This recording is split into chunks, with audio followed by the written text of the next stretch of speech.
You are standing in the middle of the living room you just paid for. It is a beautiful house. It has the granite countertops she wanted. It has the big backyard for the dog she wanted. You have just finished working a 60-hour week to pay the mortgage. You are tired. Your bones ache. You walk into the kitchen expecting a smile. You expect a thank you. You expect a hug that says, "I appreciate what you do for us." Instead, she looks up from her phone, scans the room, and sighs. She points to a tiny spot on the wall where the paint is slightly uneven and says, "I told you we should have hired the other painters. This looks cheap." In that moment, something inside you snaps. It isn't about the paint. It isn't about the house. It is the crushing realization that no matter how hard you run, the finish line keeps moving. You bought the car she wanted, now she wants a truck. You got the promotion, now she complains you work too much. You took her on vacation, now she complains the hotel wasn't fancy enough. You feel like you are pouring water into a bucket that has a hole in the bottom. You are exhausted, you are confused, and you are starting to realize that the problem isn't your effort. The problem is her expectations. Brothers, you are fighting a war you cannot win because the rules change every single day. Society tells you that if you are a good man, if you provide, protect, and love, she will be happy. That is a lie. We need to talk about the psychology of the modern void. We need to talk about why a woman who has everything can still feel like she has nothing, and why you need to stop killing yourself trying to fill a cup that has no bottom. Brothers, I need a small favor. Your support keeps this channel alive. Please hit subscribe, drop a like, and leave a comment right now. We have to look at the happiness paradox. In the old days, survival was the goal. If a man brought home food and kept the heat on, he was a hero. His wife was grateful because the alternative was starving. Today, survival is easy. The government will feed her, the state will protect her, so the baseline for a man isn't survival anymore, it is self-actualization. She doesn't just want a husband, she wants a soulmate, a travel buddy, a father figure, a bad boy, a therapist, and an ATM machine all rolled into one. And because no human being can be all those things at once, she is perpetually disappointed. She looks at Instagram and sees a guy with six-pack abs and thinks, "Why doesn't my husband look like that?" Then she looks at a billionaire and thinks, "Why isn't my husband rich?" She is comparing your reality to a curated fantasy of 10,000 different men. You are competing against a ghost. Let me tell you about a man named Paul. This is the story of the loser, the man who tried to buy happiness and ended up bankrupt. Paul was a successful engineer. He married a woman named Lisa. Lisa was beautiful, but she was high maintenance. Paul thought, if I just give her what she wants, she will relax. When they got married, Lisa wanted a big wedding. Paul spent his savings. She was happy for one day. Then she wanted a bigger house. Paul worked overtime for 3 years to buy it. She was happy for 1 month. Then she said the neighborhood was boring. She wanted to travel. Paul took her to Italy. She complained that it was too hot and the service was slow. Paul spent 10 years running on this treadmill. He gained weight from the stress. His hair turned gray. He stopped seeing his friends because he was always working to fund her next desire. He thought, surely the next thing will be the one that makes her satisfied. One day, Paul came home with a brand new car for her. A surprise. He parked it in the driveway with a red bow. He walked inside excited.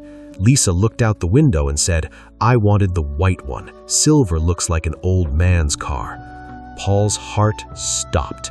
He realized in that second that it wasn't about the car. It was about her addiction to dissatisfaction. Lisa wasn't looking for things to enjoy. She was looking for things to critique. 6 months later, she filed for divorce. She told the judge Paul was emotionally distant. The truth was, Paul was exhausted. He had given everything, and she left him because he had nothing left to give. Paul lost because he thought satisfaction was a destination he could reach if he just paid enough tolls. He didn't realize the road goes on forever. You have to understand the concept of the moving goalpost. This is a manipulation tactic. When you meet her expectations, she doesn't celebrate, she moves the goalpost further away. Why? Because if she is satisfied, she loses power. A satisfied woman has no leverage. An unsatisfied woman can demand more. If you are a good provider, she will complain you don't help enough with the kids. If you help with the kids, she will complain you aren't ambitious enough at work. If you are ambitious, she will complain you are never home. If you are home, she will complain you were smothering her. It is a circle of madness. She does this because modern culture has taught her that settling is the ultimate sin. She is terrified of being ordinary, so she demands an extraordinary life from an ordinary man. And when you can't give her the life of a Kardashian, she blames you. She feels like a victim because she has to live a normal life. Brothers, I need a small favor. Your support keeps this channel alive. Please hit subscribe, drop a like, and leave a comment right now. Now, let's talk about the delusional type. Let's talk about a woman named Courtney. Courtney wanted the bad boy excitement with the nice guy security. She dated a man named Mark. Mark was solid. He was kind. He was loyal. Courtney would pick fights with him for no reason. She would scream at him because he loaded the dishwasher wrong. She would ignore him for days. Mark would ask, "What is wrong? What can I do?" Courtney would say, "You were just so boring. You have no edge. I need passion." So Mark tried to be edgy. He started planning spontaneous trips. He tried to be more assertive. Then Courtney flipped the script. She screamed, "You were being reckless. We need to save money. You were so immature." Mark couldn't win. If he was safe, he was boring. If he was wild, he was irresponsible. Courtney was delusional because she wanted two opposite things at the same time. She wanted the thrill of chaos and the safety of order. She wanted to be choked in the bedroom and cuddled in the kitchen, but only exactly when she felt like it. Mark had a nervous breakdown. He developed severe anxiety. He was shaking all the time because he didn't know which version of Courtney he was going to wake up to. He was trying to solve a puzzle that had missing pieces. Courtney eventually cheated on him with a guy who was a total loser. No job, drug problem, criminal record. Why? Because he gave her excitement. Then, when she got pregnant and the loser guy went to jail, she called Mark crying, asking for money.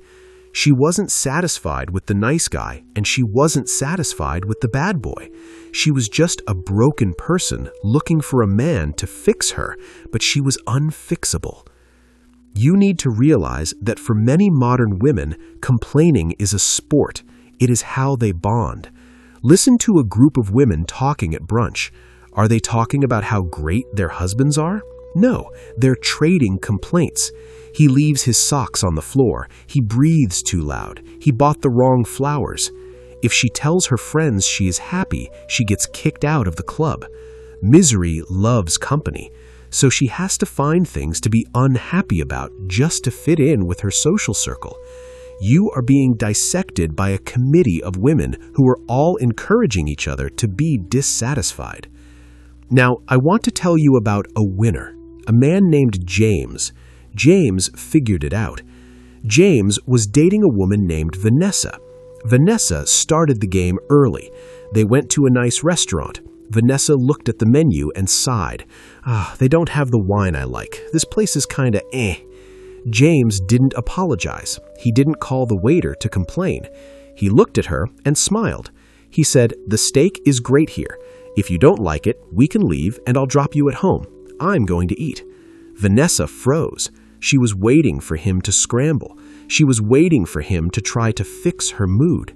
When he didn't, she realized her power was gone. She ordered a drink and stayed quiet. A few months later, Vanessa tried again. James bought her a necklace for her birthday. She opened the box and made a face. "Oh, it's silver. I usually wear gold." James didn't say, "I'll exchange it." He didn't say, "I'm sorry." He took the box from her hand, closed it, and put it in his pocket. He said, "No problem. I'll return it. Happy birthday." He didn't buy her another gift. He gave her nothing. Vanessa panicked. She realized that her complaining didn't get her an upgrade. It got her nothing. She tried to apologize, but James held frame. He taught her a valuable lesson. Gratitude gets you more. Ingratitude gets you zero. James won because he understood that you cannot fill the void. You can only set boundaries around it. He refused to play the game of fetch. He refused to jump through hoops. He showed her that his dignity was more important than her temporary mood. Vanessa eventually realized that James was the best man she could get. She stopped the complaining. She started saying, "Thank you." Why? Because she knew James was willing to walk away. The only thing that satisfies a modern woman is a man she cannot control. If you can control her, she will never be satisfied because she doesn't respect you. If you can't control her, she will respect you. And respect is the closest thing to satisfaction you will ever get. Brothers, I need a small favor. Your support keeps this channel alive. Please hit subscribe, drop a like, and leave a comment right now. So, how do you handle this? How do you deal with a woman who treats your efforts like they're nothing? First, stop trying to make her happy. Make yourself happy. This sounds selfish, but it is necessary. If you are building a life you love, your career, your hobbies, your fitness, you are stable. If she wants to join you in your happy life, great. If she wants to stand outside and complain, let her. Do not make her happiness your mission. It is an impossible mission. Second, judge her by her gratitude. This is the ultimate vetting tool. Do something small for her. Open a door. Buy her a coffee. Watch her face. Does she smile and say thank you? Or does she ignore it because she thinks she's entitled to it? A woman who is not grateful for a coffee will not be grateful for a house.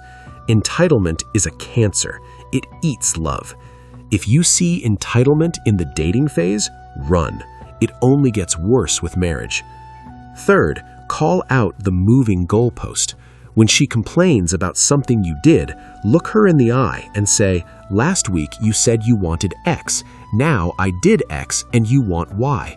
I am not playing this game. Pick one and stick to it." Call out the manipulation. Make her see that you see what she is doing. It breaks the spell. Fourth, understand the biological drive.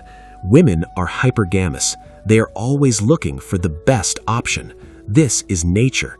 But in the modern world, social media has hijacked this instinct. She sees the best options of millions of men every day on her phone. She's comparing your Tuesday night on the couch to an influencer's yacht party in Dubai. You cannot compete with the internet. You have to be willing to say, "This is my life. It is a good life. If you want the yacht, go find the yacht guy." Spoiler alert, the yacht guy doesn't want her. He wants a 20-year-old. You have to find peace in your own value.